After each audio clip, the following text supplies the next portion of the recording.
ओम नमः सिद्धेभ्यः। नमो अरिहन्ताणं नमो सिद्धाणं नमो आयर्याणं नमो उवज्झायाणं नमो लोये सौवसाहुणम्। बोलिए श्री 1008 शांतिनाथ भगवान की जय। आचार्य श्री देवसेन स्वामी की जय। पूज्य आचार्य श्री विद्यासागर जी महाराज की जय। मुनि पुंगव श्री 108 सुधा सागर जी महाराज की जय।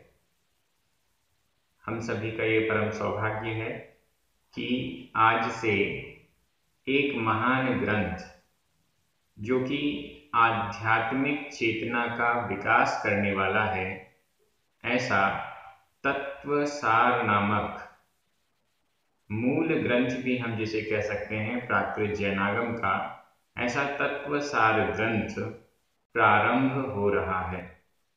तत्वसार ग्रंथ के कर्ता पूज्य आचार्य श्री देवसेन स्वामी हैं। ये ग्रंथ कई लोगों के द्वारा समय सार का सार है, इस प्रकार से निरूपित किया गया है। हम सभी बड़े सौभाग्यशाली हैं। सबसे पहले मंगलाचरण से हम इस ग्रंथ की शुरुआत करेंगे। आज इस वीडियो में आप मंगलाचरण के एक एक शब्द को समझेंगे, आचार्य देवसेन स्वामी का परिचय प्राप्त करेंगे और तत्वसार ग्रंथ का भी थोड़ा बहुत परिचय आपके सामने प्रस्तुत किया जाएगा। चलिए प्रारंभ करते हैं। मंगलाचरण। उच्चारण झाड़ग्गी, झाड़ग्गी, आधा ग पूरा ग, झाड़ग्गी। दड्ढ, दड्ढ, आधा ड ढ, दड्ढ। कम्मे, कम्मे, ये पूरा एक समासित पद है। झाड़ग्गी दड्ढ कम्मे, झाड़ग्गी दड्ढ कम्मे। ऋम्मल, ऋम्मल, आधा मा पूरा मा, ऋम्मल। सुविशुद्ध, सुविशुद्ध, आधा द ध, सुविशुद्ध। सद्भावे, सद्भावे, आधा ब भ, सद्भावे, ये भी एक समासित पद है। ऋम्मल सुविशुद्ध लब्ध सद्भावे, ऋम्मल सुविशुद्ध लब्ध सद्भावे। नमिऊण, नमिऊण, यहाँ ऊ बड़ा है, नमिऊण। परम सिद्धे, परम सिद्धे, आधा द ध, परम सिद्धे। सुतच्च सारम, सुतच्च सारम, आधा च पूरा च, सुतच्च, सुतच्च सारम। पवोच्छामि, पवोच्छामि, आधा च छ, पवोच्छामि। झाड़ग्गी कम्मे, झाड़ग्गी कम्मे। निम्मल सुविशुद्ध लब्ध सद्भावे, निम्मल सुविशुद्ध लब्ध सद्भावे। नमिऊण परम सिद्धे, नमिऊण परम सिद्धे। सुतच्च सारं पवोच्छामि, सुतच्च सारं पवोच्छामि। बहुत अच्छी गाथा है। ग्रंथ का मंगलाचरण है। मंगलाचरण क्यों करते हैं? क्योंकि हम अपने इष्ट को नमस्कार करना चाहते हैं। जो ग्रंथ प्रारंभ किया है उसका निर्विघ्न समापन हो। जो भी इस ग्रंथ का अध्ययन करे वह शिष्य वर्ग अपने कल्याण के मार्ग में, हित के मार्ग में आगे बढ़े, इस दृष्टि से मंगलाचरण किया जाता है। विघ्नों का समापन हो। जिस उद्देश्य से ग्रंथ का प्रारंभ किया है वह उद्देश्य पूर्णता को प्राप्त हो। कोई भी शुभ काम करने से पहले अपने इष्ट देवता को नमस्कार किया जाता है। आदि आदि अनेक कारणों से मंगलाचरण ग्रंथ के प्रारंभ में किया गया है। चलिए मंगलाचरण का अर्थ देखते हैं। मंगलाचरण में नमस्कार किया जाता है। सबसे पहले यहाँ ढूंढिए कौन सा शब्द है जो कि नमस्कारात्मक है। बिल्कुल सही, आपकी दृष्टि सही जगह जा रही है। नमिऊण, नमिऊण नमस्कार करके, नमिऊण नमस्कार करके। नमिऊण का अर्थ हुआ नमस्कार करके। यह संबंधक भूत कृदंत है। संबंधक भूत कृदंत प्राकृत में इसका अर्थ हुआ करके। क्रियाओं में संबंधक भूत कृदंत लग जाता है तो उसका अर्थ करके यह हो जाता है। यहाँ पर नमिऊण में क्रिया है नम और संबंधक भूत कृदंत के अनेक प्रत्ययों में से यहाँ पर ऊण प्रत्यय लगा हुआ है। कुछ नए फीचर्स यहाँ पर जोड़े जा रहे हैं। जैसे सबसे पहले यहाँ पर जो आपको कृदंत का विश्लेषण बताया जा रहा है उसमें नम प्लस ऊण, नम यह क्रिया हो गई और ऊण यह प्रत्यय हो गया। ये आपको अब नया तरीका लिखा हुआ मिलेगा जिससे कि कृदंतों को भी आप पहचानने लग जाएं।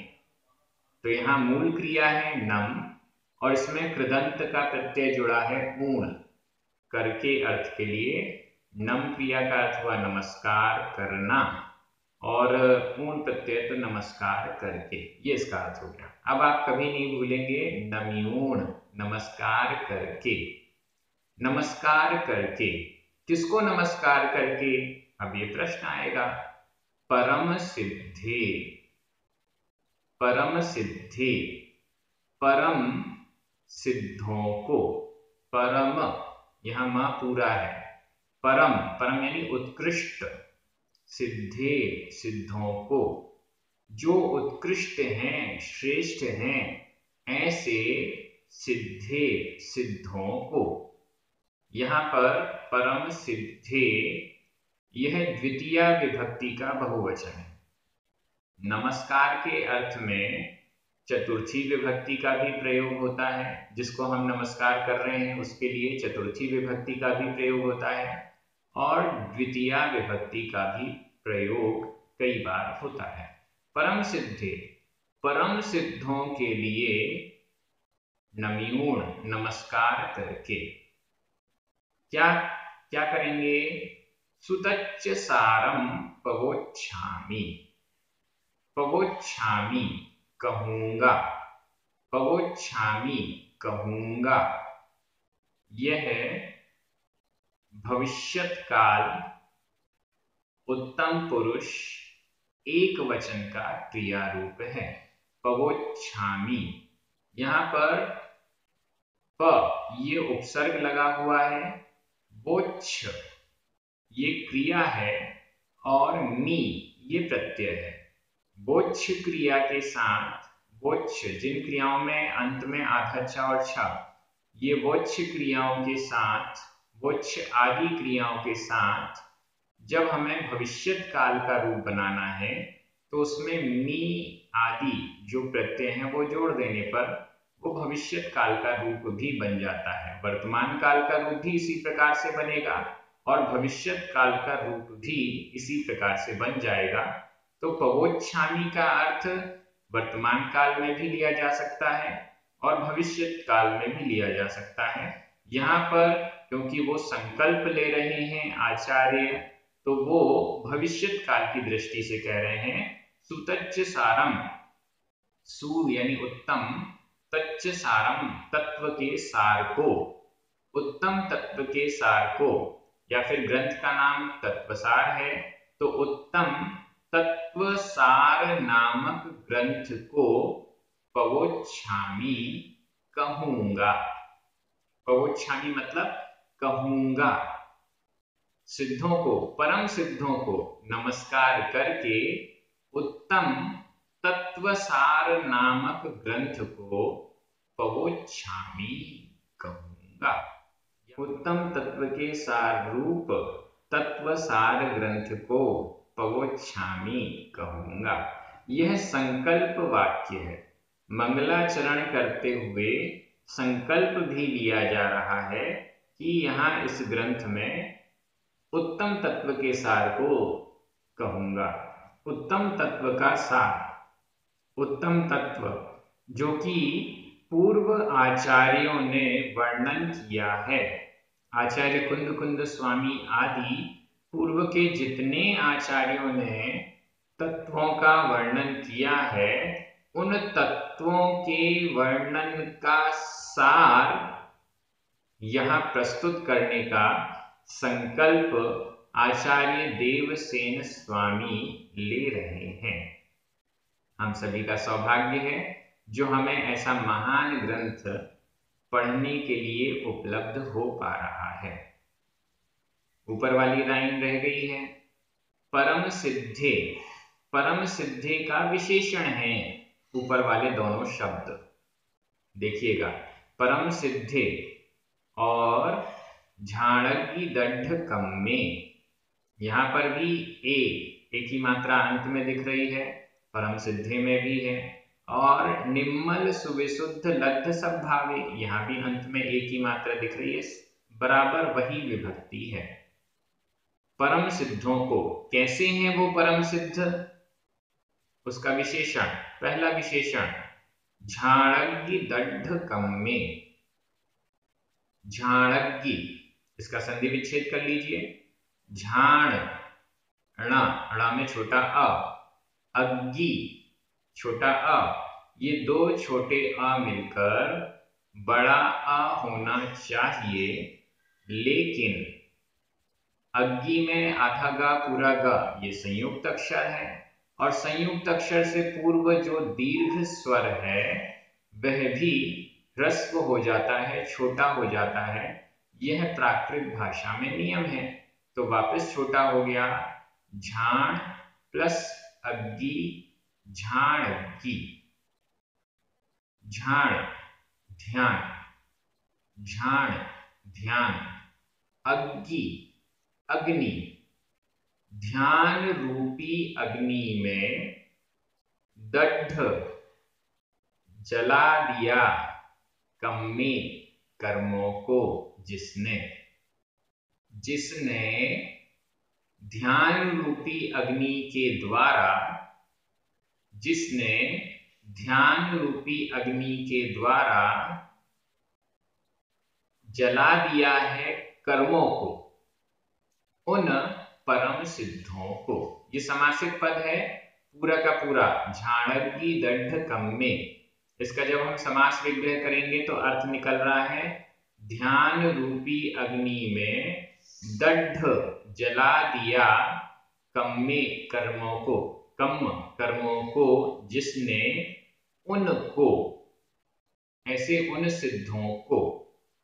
यहां पर जो दड्ढ शब्द है, दड्ढ दड्ढ, यह भूतकालिक कृदंत का प्रयोग है, भूतकालिक कृदंत का प्रयोग है, और यह भूतकालिक कृदंत का अनियमित प्रयोग है। अनियमित प्रयोग किसे कहते हैं? ऐसा प्रयोग जिसमें उस कृदंत का कोई प्रत्यय जो नियम के अनुसार बताया गया है वह प्रत्यय नहीं जुड़ा है, फिर भी वह उस कृदंत का प्रयोग है, नियम से परे है, नियम के अलावा है, उसे अनियमित प्रयोग कहते हैं। तो यह भूतकालिक कृदंत है, दड्ढ। दड्ढ का मतलब हुआ जला हुआ, जला हुआ। कम्म कर्म, जो कर्म जिसके जले हुए हैं, किसके द्वारा जले हुए हैं? ध्यान रूपी अग्नि के द्वारा। सिद्ध भगवानों ने ध्यान रूपी अग्नि के द्वारा समस्त कर्मों को जला दिया है, नष्ट कर दिया है। ऐसे परम सिद्धे, ऐसे परम सिद्धों को नमियो नमस्कार करके। एक और विशेषण है यहाँ पर, निम्मल सुविशुद्ध लब्ध सब भावे।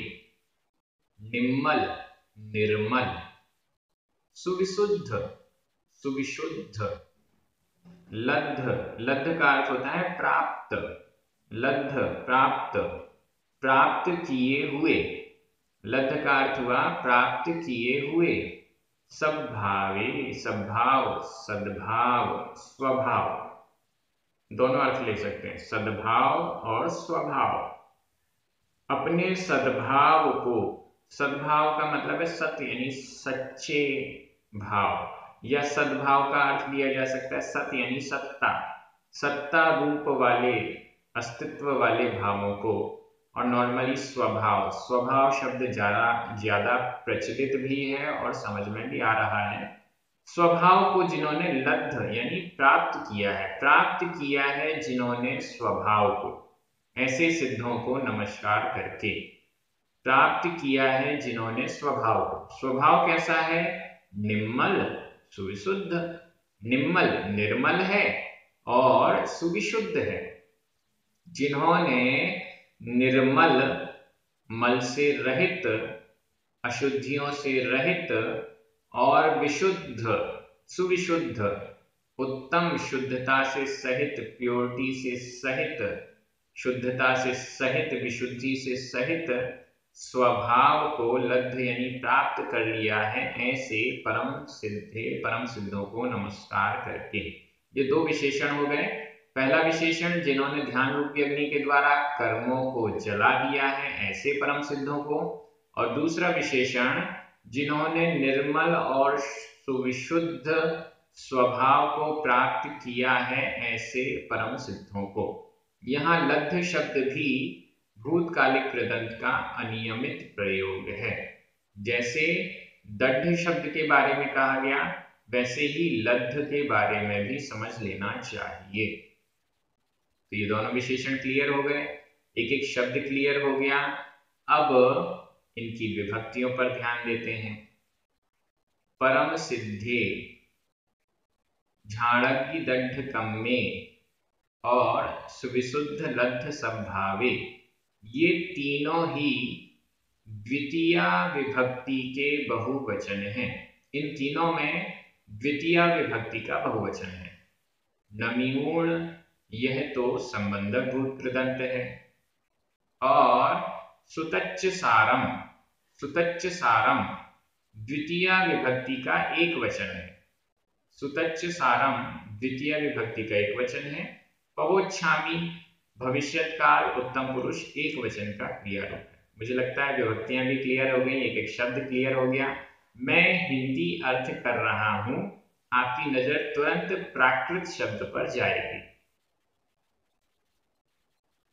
निर्मल, ध्यान रूपी अग्नि में जला दिया है कर्मों को जिसने, ध्यान रूपी अग्नि के द्वारा जला दिया है कर्मों को जिसने, और निर्मल सुविशुद्ध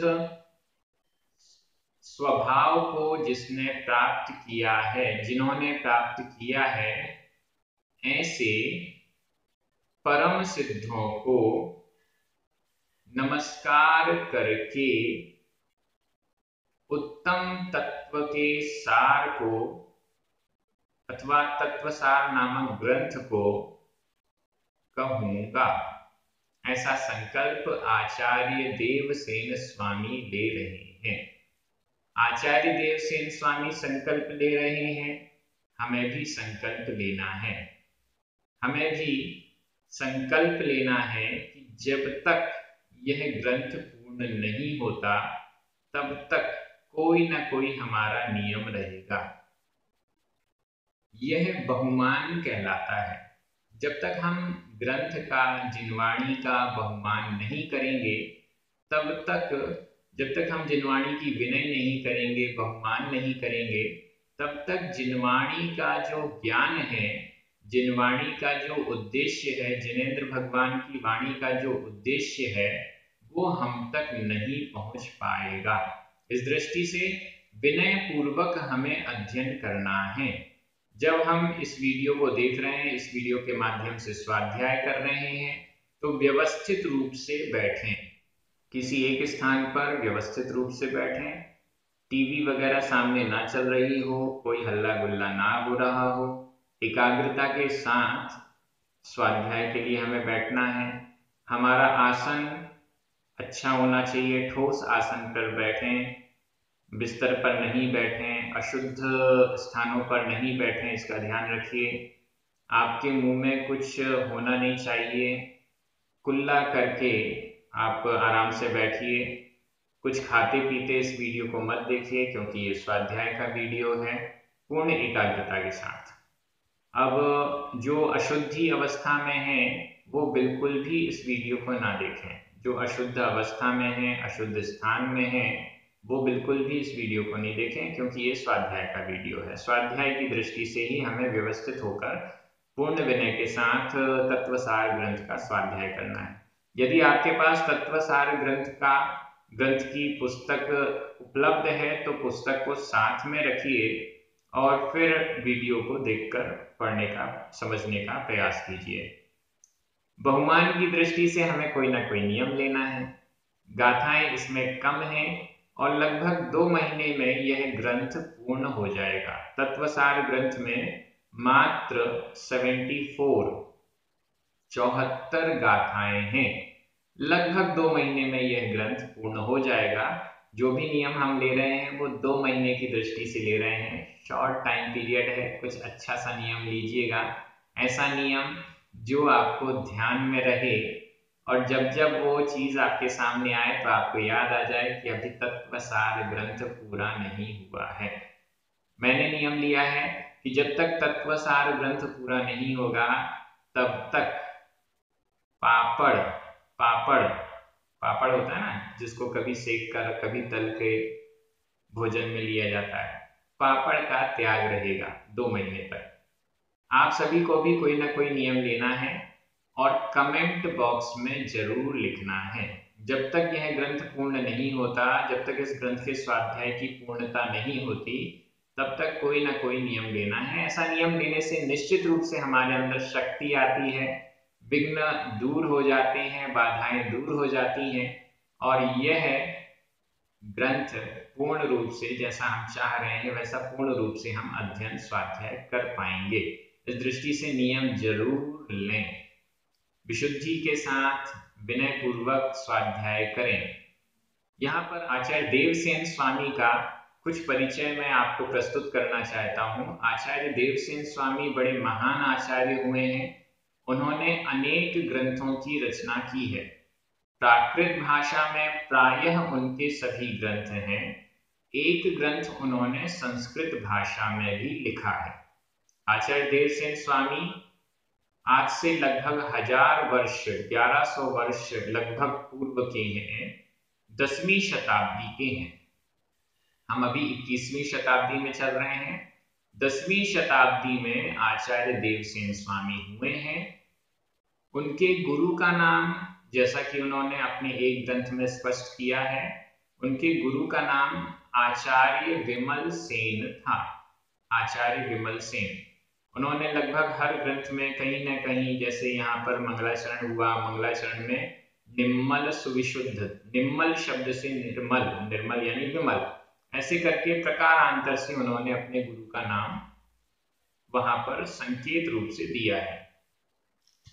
उनके ग्रंथों की संख्या, आचार्य देवसेन स्वामी ने 6 ग्रंथ अभी तक उपलब्ध हैं, जिनमें 5 प्राकृत भाषा के हैं। भाव संग्रह, आराधना सार, लघु नय चक्र, दर्शन सार और तत्व सार। एक ग्रंथ संस्कृत में लिखा हुआ है, आलाप पद्धति। भाव संग्रह ग्रंथ बहुत विशाल है। इसमें 701 गाथाएं हैं, जिसमें गुण स्थानों का विशद विवेचन है, बड़ा विस्तार सहित विवेचन है। दूसरा ग्रंथ आराधना सार, इसमें 115 गाथाएं हैं और 4 प्रकार की आराधनाओं का वर्णन है। दर्शन आराधना, ज्ञान आराधना, चारित्र आराधना और तप आराधना। तीसरा ग्रंथ लघु नय चक्र, इसमें 87 गाथाएं हैं, नयों का विषय है, अलग अलग प्रकार के नयों का विषय वहां पर प्रकरण है। चौथा दर्शन सार, जिसमें 51 गाथाएं हैं। जैन दर्शन से संबंधित जो दर्शन हैं जो कि जैन मत से बाह्य हैं, उनका बहुत अच्छा विवेचन यहाँ पर दर्शन सार ग्रंथ में किया गया है। तत्व सार ग्रंथ ये हम पढ़ रहे हैं, 74 गाथाएं हैं। समय सार आदि ग्रंथों के आधार से तत्व का सार यहाँ पर लेकर प्रस्तुत किया गया है। ये बहुत अच्छा ग्रंथ, आध्यात्मिक ग्रंथ है। और आगे हम पढ़ते जाएंगे, एक एक गाथा एक एक शब्द से समझ रहे हैं। और अंतिम छठवां ग्रंथ है आलाप पद्धति।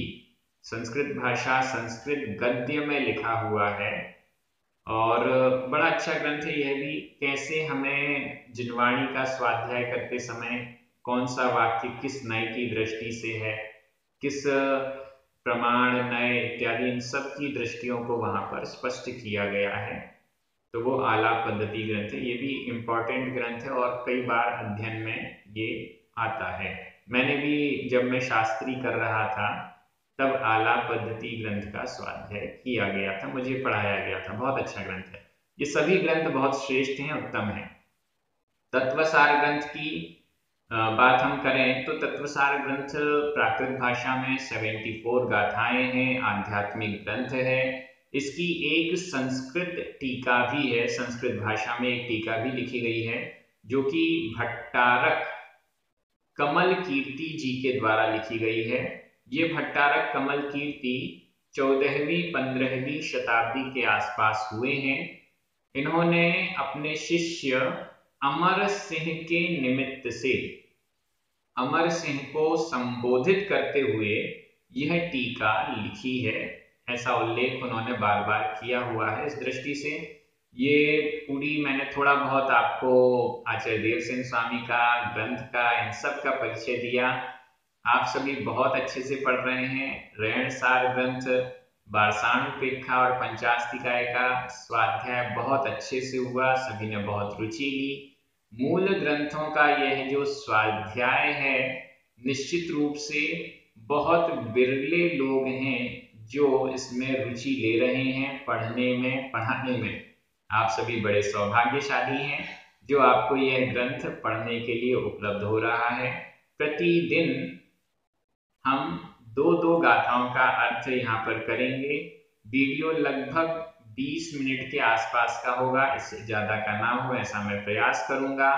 आप सभी अपनी कॉपी में नोट्स भी बनाते जाइए, कठिन शब्दों के अर्थ भी लिखिए, विभक्तियां भी लिखिए। सारी जो भी आपको नई नई बात आपको प्राप्त होती है वो आप अपनी कॉपी में, डायरी में जरूर नोट करें। जिन पुण्यार्जियों के निमित्त से ये कार्य YouTube पर परमानेंट हो रहा है उनको बहुत बहुत धन्यवाद। आप सभी को बहुत बहुत धन्यवाद।